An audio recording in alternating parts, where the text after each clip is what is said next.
ഒറ്റ പൊട്ടിച്ചല്ലോ. അഡ്വാൻസ് സെയിലിൽ കൂടെ തന്നെ ഗില്ലിയുടെ ഉൾപ്പെടെ എല്ലാവരും പൊട്ടിക്കുന്നതുകൊണ്ടിരുന്നു. കേരള റീൽസ് അവിടെ വെച്ച് എല്ലാം പൊട്ടിച്ചല്ലോ. വിജയുടെ പടം ഏത് റീൽസിലൊക്കെയാലും ഇതിനപ്പുറം നിൽക്കും.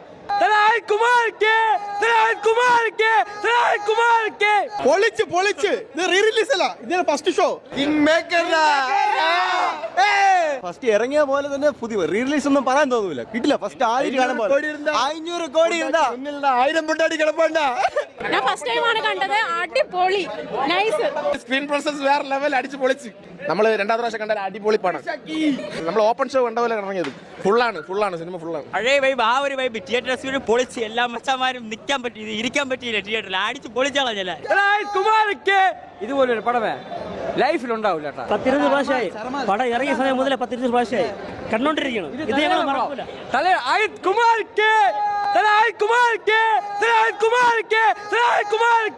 സൂപ്പറാണ് എന്ന് പറയുമ്പോഴേ ഈ കേരളത്തിൽ അജിത് കുമാർ കൊണ്ടുവന്ന ഈ സിനിമയാണ് മങ്കാത്ത.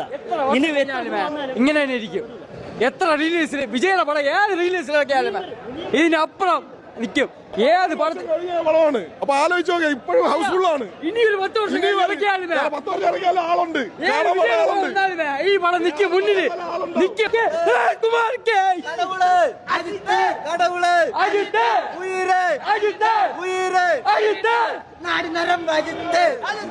എന്റെ 2011 ഇറങ്ങിയ പടമാണ്.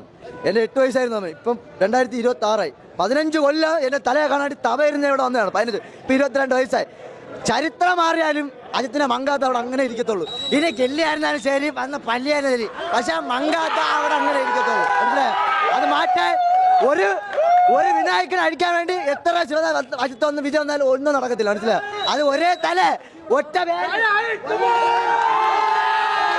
എത്ര ഇപ്പൊ ഗില്ലി അവരിപ്പോ ഗില്ലി റിലീസ് വരെയും, പക്ഷെ ഒന്നും കുഴപ്പമൊന്നുമില്ല.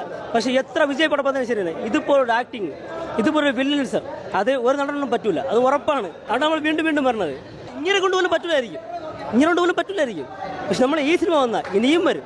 അപ്പൊ കണ്ടത് എല്ലാമേ അതെവിടെ ഓപ്പൺ ഷോ ആയിട്ടാണ് ഇപ്പൊ കാണുന്നത്. കുറച്ചും കൂടെ കഴിയുമ്പോഴത്തേക്കും ചിലപ്പോൾ വരാൻ ചാൻസ് ഉണ്ട്, കറുപ്പ് വരാൻ ചാൻസ് ഉണ്ട്. അത് ചിലപ്പോൾ വന്നു കഴിഞ്ഞാൽ റീ റിലീസ് അതായത് മങ്കാത്ത 2011 അജിത്തിന്റെ ആദ്യ FDF പടമാണ്. ആ ഒരു വൈബ്. അതായത് ആ സമയം പ്രൈം ടൈമിൽ സൂര്യാണ് നിൽക്കുന്നത്. ആ ഒരു പ്രൈം ടൈമിലാണ് തല വന്നിട്ട് വൻ കത്തിക്കൽ കത്തിച്ചത്. അത് അമ്പാത്ത സിനിമ ചിലർക്ക് 8 നില പൊട്ടിച്ച സമയമാണ് തലയിൽ അമ്പാത്ത പടം കൊണ്ടുവന്ന് കത്തിച്ചിരുന്നത്. അതേ വൈബ് ഒരു അംശം പോലും കുറയാതെ 15 വർഷം കഴിഞ്ഞിട്ട് കിട്ടുക എന്ന് പറഞ്ഞാൽ വലിയ കാര്യമില്ല. ഇതൊക്കെ ഒരു വൺ ടൈം വണ്ടറാണ്, ലൈഫ് ടൈം എക്സ്പീരിയൻസ് എന്ന് വേണം എടുത്ത് പറയാം. വെങ്കറ്റ് പ്രഭു ആണെങ്കിൽ യുവശങ്കർ രാജയ്ക്ക് പോലും കോളിവുഡിൽ മങ്കാത്തേരെ ബീജം ശേഷം ഒരു നല്ലൊരു ബീജം കോളിവുഡിൽ അനിരുദ്ധിന് പോലും പറ്റിയിട്ടില്ല.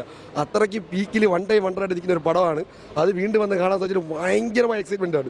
ഒരു ഭയങ്കര ഫീലും കാര്യങ്ങൾ അതുപോലെ അത് അന്ന് എന്താണ് ആ പടത്തിൽ കിട്ടിയത് അതുപോലെ ഇപ്പോഴും കിട്ടിയിട്ടുണ്ട്. ആ വൈബ് അടക്കം അതുപോലെ കിട്ടിയിട്ടുണ്ട്. കത്തിച്ച് തിയേറ്റർ 4K ഒന്നും അല്ല പടത്തിൽ. അത്യാവശ്യം ഒരു ക്വാളിറ്റിയും കാര്യങ്ങളൊക്കെ കിട്ടി HD ലെവലിലാക്കിയതേ ഉള്ളൂ. 4K ക്വാളിറ്റി ഒന്നും ഇല്ലെന്ന് ഫീൽ ചെയ്യുന്നത്. കാരണം 4K ക്വാളിറ്റി ആണെങ്കിൽ തലയുടെ സ്ക്രീൻ പ്രസൻസ് കാണുമ്പോൾ നമുക്ക് ഭയങ്കര ഫീൽ ആവും. 4K ക്വാളിറ്റി അല്ല ഇത്. അല്പം കൂടെ ക്വാളിറ്റി ആക്കി സാധാരണ നേരത്തുള്ള പടങ്ങൾ ചെയ്തില്ലേ അതേപോലെയൊക്കെ അപ്ഗ്രേഡ് ആക്കിയിട്ടുണ്ടെന്നേ ഉള്ളൂ. അല്ലാതെ 4K വൈസ് ഒന്നുമില്ല. എന്നതുപോലെ പടം എന്തൊക്കെ പറഞ്ഞാലും വൺ ലൈഫ് ടൈം എക്സ്പീരിയൻസിന് എടുത്ത് പറയാവുള്ളൂ. പൊട്ടിച്ചല്ലോ. അഡ്വാൻസ് സെയിലിൽ കൂടെ തന്നെ ഗില്ലിയുടെ ഉൾപ്പെടെ എല്ലാവരും പൊട്ടിക്കുന്നതുകൊണ്ടിരുന്നു. കേരള റീൽസ് അവിടെ വെച്ച് എല്ലാം പൊട്ടിച്ചല്ലോ. അഡ്വാൻസ് കൊണ്ട് മാത്രം തന്നെ എല്ലാ റെക്കോർഡും തകർത്ത് മങ്കാത്തയാണ് ഫ്രണ്ട് ചെയ്യുന്നത്. ഇനി ഇതിന് മേളിൽ ഇല്ല. കാരണം മങ്കാത്തയാണ് ഇതിൻ്റെ ലാസ്റ്റ് പ്രൈമിൻ്റെ ഏറ്റവും ലാസ്റ്റ് മങ്കാത്തയാണ്. ആ റേഞ്ചിലാണ് പടം. 2015 തന്നെ ആ സമയമൊക്കെ ഈ റിവ്യൂ കാര്യങ്ങൾ അങ്ങനെ ഒന്നുമില്ല. ആ സമയം ഇതേ തിയേറ്ററിലാണ് പടം കണ്ടത്. അത് KSRTC ബസ്സിൽ ചരിത്രത്തിൽ ആദ്യമായിട്ടൊക്കെ അങ്ങനെ സംഭവിക്കുന്നത്. KSRTC ബസ് മൊത്തമായിട്ട് എടുത്ത് വിഴിഞ്ഞത്തിൻ്റെ തലയുടെ കോട്ടയം എന്നുള്ളത് വിഴിഞ്ഞമാണ്. ആ വിഴിഞ്ഞത്തിൽ നിന്ന് അവർ മൊത്തമായിട്ട് ഇവിടെ വന്ന് വൻ ബഹളവും കാര്യങ്ങളൊക്കെ ഉണ്ടാക്കി വൻ കത്തിക്കലും സംഭവിച്ച അതേ പടം അതേ തിയേറ്ററിൽ ഇപ്പോൾ നമ്പർ 1 തിയേറ്റർ ആയിരിക്കുന്ന ഏരിയസ് സോണി 1 വീണ്ടും അത് എക്സ്പീരിയൻസ് ചെയ്യാൻ പറ്റിയ വലിയ കാര്യമാണ്. കാരണം ഇതൊക്കെ ഒരു വൺ ടൈം വണ്ടാണ്. വെങ്കറ്റ് പ്രഭുവിന് പോലും ഇനി ഈ പടം ചെയ്യാൻ പറ്റും. ഇങ്ങനൊരു പടമില്ല. അതിനുശേഷം എത്രയോ പടങ്ങൾ ചെയ്ത് ഇതിൻ്റെ മേലിരിക്കുന്ന ഒരു പടം ഇല്ല. വൺ ടൈം വണ്ടറാണ്. അതൊരിക്കലും മിസ് ചെയ്യരുത് എന്നാണ് എനിക്ക് പറയാനുള്ളത്. കാരണം തിയേറ്റർ എക്സ്പീരിയൻസ് ചെയ്യേണ്ട പടം തന്നെയാണ്. ലൈഫ് ടൈം എക്സ്പീരിയൻസ് ആണ്. വിളയാട് മങ്കാത്ത പാട്ട് എല്ലാ പാട്ടും ഒന്നിനൊന്നും തലയിൽ എൻട്രി മുതൽ സീൻ ബൈ സീൻ ആ ഫ്രെയിം അങ്ങനെ എടുത്ത് വെച്ചിരിക്കണം. സീൻ ബൈ സീൻ ആഘോഷമാക്കി ആ ഒരു വൈബ് അതുപോലെ കിട്ടിയിട്ടുണ്ട്.